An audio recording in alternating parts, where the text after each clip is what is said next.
Hello दोस्तों, बादल वाला गीता क्लास में आपका स्वागत है। दोस्तों, जो हमारी स्पेशल सीरीज चली हुई है मैथ प्रीवियस ईयर की, तो उसमें जो है हम कर रहे हैं DSSC हो, KVS हो, यूपी टेट हो, सुपर टेट हो, इन सभी के जो है प्रीवियस ईयर हम क्वेश्चन कर रहे हैं मैथ के। तो ये आपको हेल्प करेंगे आने वाले सभी टीचिंग एग्जाम में। 20 क्वेश्चन टीचिंग एग्जाम में पूछे जाते हैं। इस सीरीज से आपको 20 के 20 क्वेश्चन जो है देखने को मिलेंगे।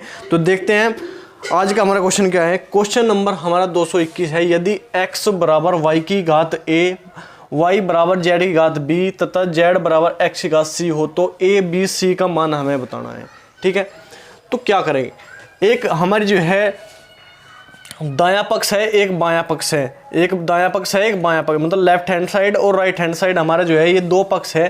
तो इन्हें जो है राइट की लेफ्ट दाएं पक्ष की दाएं पक्ष में गुणा करेंगे और बाएं पक्ष की बाएं पक्ष में गुणा करेंगे। तो x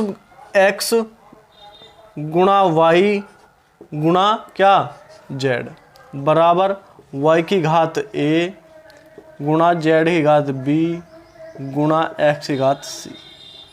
ठीक है, देखो जिसकी घात कुछ नहीं होती उसकी घात क्या होती है, एक। तो यहाँ पे एक घात, इसकी एक घात, इसकी एक। ठीक है, तो x की घात 1 गुणा y की घात 1 गुणा z की घात 1 बराबर क्या हो जाएगा, इसे भी जो है x y z के रूप में हम लिख लेंगे। x की घात c गुणा y की घात a गुणा z की घात b। ठीक है, तो हमारा जो है आधार क्या होगा, बराबर x y z। ठीक है, जब आधार हमारा जो है बराबर हो गया तो हमें भी जो है घात की भी तुलना कर देंगे, घात की भी बराबर कर देंगे।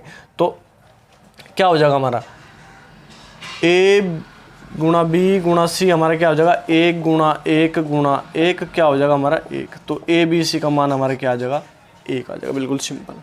हमें जो है दाएं पक्ष और बाएं पक्ष को जो है अलग अलग गुणा करनी है। दाएं पक्ष की दाएं पक्ष में गुणा कर देनी है, बाएं पक्ष की बाएं पक्ष में गुणा कर देनी है और आधार की और घात की तुलना करनी है और कुछ नहीं करना। इस तरह क्वेश्चन सभी क्वेश्चन जो है इसी प्रकार होंगे। ठीक है, उसके बाद क्वेश्चन नंबर 222 है। यदि 4 की घात a बराबर 5, 5 की घात b बराबर 6, 6 की घात c बराबर 7 तथा 7 की घात d बराबर 8 हो तो a b c d का मान हमें बताना है। ठीक है, इसी प्रकार करेंगे, दाएं पक्ष की दाएं पक्ष में गुणा, बाएं पक्ष की बाएं पक्ष में गुणा। तो 4 की घात a गुणा 5 की घात b गुणा 6 की घात c गुणा 7 की घात d बराबर 5 गुणा 6 गुणा 7 गुणा 8।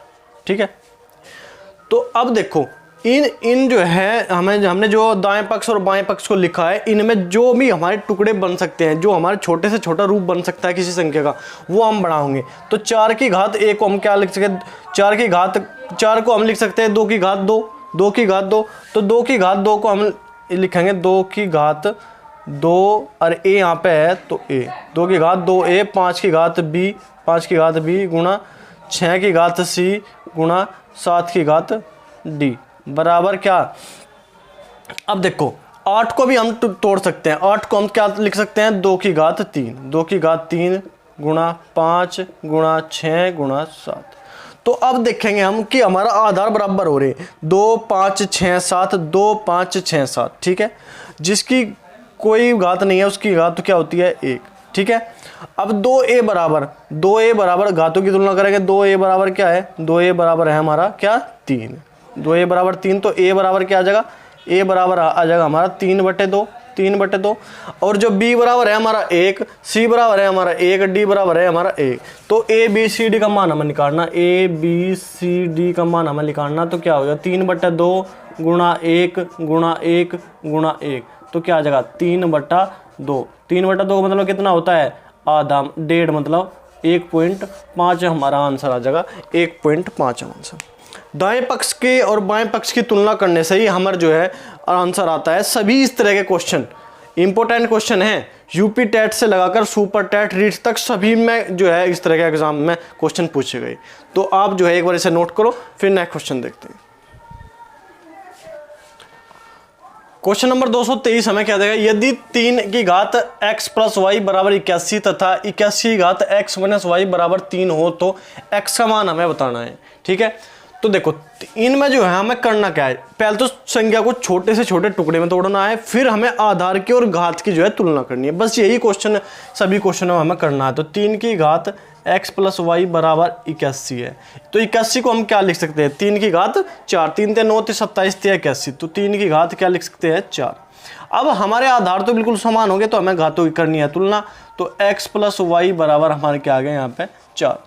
अब हम दूसरी समीकरण की देखा कर, तो क्या है 81 की घात x - y बराबर हमें 3 दिया गया। तो 81 को हमने क्या लिखा था 3 की घात 4, तो 3 की घात अगर 4 लिखेंगे और फिर इसकी घात क्या है x - y बराबर हमें 3 दिया गया। 3 की घात 1 हमारी जो है मान लेंगे हम, जिसकी घात कुछ नहीं होती उसकी घात क्या होती है 1। तो अब जो है 4 की गुणा हो जाएगी x - y में, तो क्या आ जाएगा 4x - 4y बराबर 3 की घात 1 आ गया हमारा। ठीक है, 3 की घात 1 मतलब यार 3 ही लिख लो, कोई बात नहीं। तो अब हमारे पास क्या है, दो समीकरण है, x + y बराबर 4, 4x - 4y बराबर 3। तो हम इस समीकरण में पहली समीकरण नंबर 1 में क्या कर देंगे, समीकरण नंबर 1 में 4 से गुणा कर देंगे, 4 से क्या कर देंगे गुणा कर देंगे, 4 से गुणा कर देंगे। 4 से गुणा करेंगे तो क्या होगा 4x + 4y बराबर 16 आ गया। और ये हमारे क्या दिया है, ये हमें दिया है 4x - 4y बराबर 3। ठीक है, जोड़ देंगे ना 4x - 4, सॉरी यहाँ पे देखो गलती होगी है कि यहाँ पे देखो क्या होगा, हमें जो है आधार जो है हमारे समान है, 3 और 3, यहाँ भी 3 है यहाँ भी 3 है। तो यहाँ पे 4x - 4y यहाँ पे जो है 1 होगा, 4x - 4, क्योंकि हमारी घात की हम तुलना कर रहे हैं। 4x - 4y बराबर इस 3 की घात क्या है 1, तो 4x - 4y बराबर क्या आ जाएगा 1, 4x - 4y बराबर क्या आ जाएगा 1। ठीक है, तो जोड़ेंगे तो क्या आ जाएगा, y से y कर देंगे, 4 4 8x बराबर क्या आ जाएगा 17। तो x बराबर क्या आ जाएगा हमारा 17/8, यही हमें निकालना था, x का मान 17/8 आ जाएगा। बिल्कुल सिंपल बात है, कैलकुलेशन है बस, और कुछ नहीं है। आधार को सेम करना है या घात को सेम करना है। आधार को सेम करेंगे तो घात की तुलना कर देंगे, अगर घात सेम होगी तो जो है आधार की तुलना कर देंगे, बस यही करना है।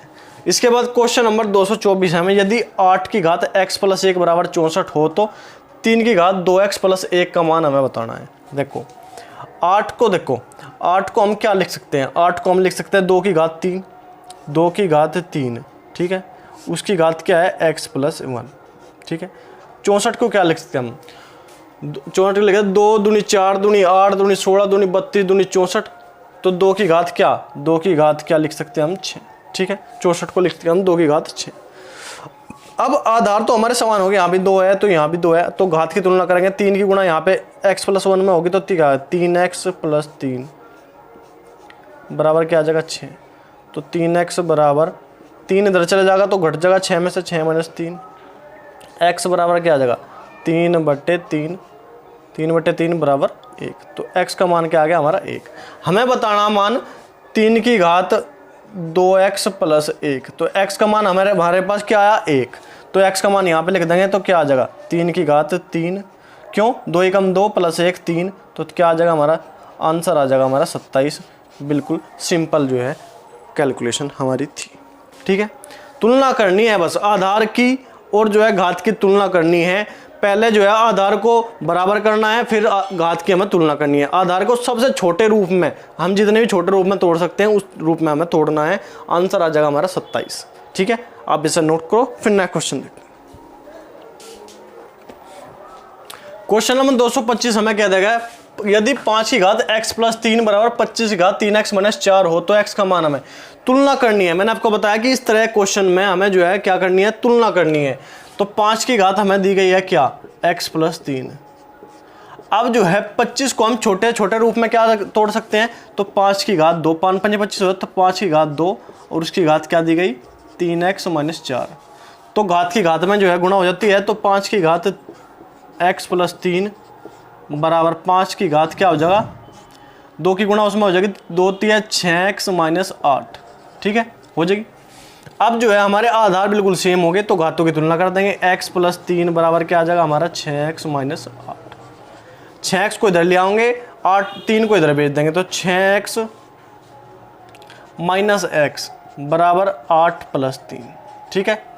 तो 6 माइनस एक्स क्या हो जाएगा 5x, 6x में से x घटा देंगे तो क्या आ जाएगा 5x बराबर 11।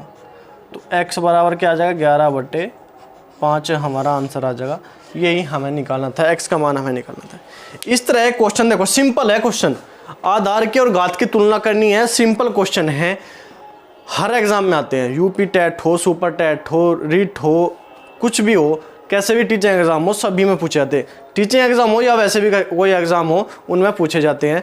तो आप जो है एक बार इसे जो है आराम से कैलकुलेशन करो, इनकी समझो, आपको जो है आराम से समझ में आ जाएंगे। तो ठीक है, अगर क्वेश्चन आपको अच्छे लग रहे हो, डिस्कशन आपको अच्छा लग रहा हो, तो वीडियो को लाइक करो, चैनल को सब्सक्राइब करो और अपने दोस्तों के पास भी शेयर कर दिया करो। कमेंट करके जरूर बताया कोई वीडियो आपको कैसी लग रही, या आपको समझ में आ रही है क्वेश्चन, या क्वेश्चन आपको समझ में नहीं आ रहे हैं, या किस टॉपिक पे या किस क्वेश्चन को आपको समझाना है, तो आप एक बार बताया करो। तो ठीक है, आज के लिए इतना ही, धन्यवाद, जय हिंद।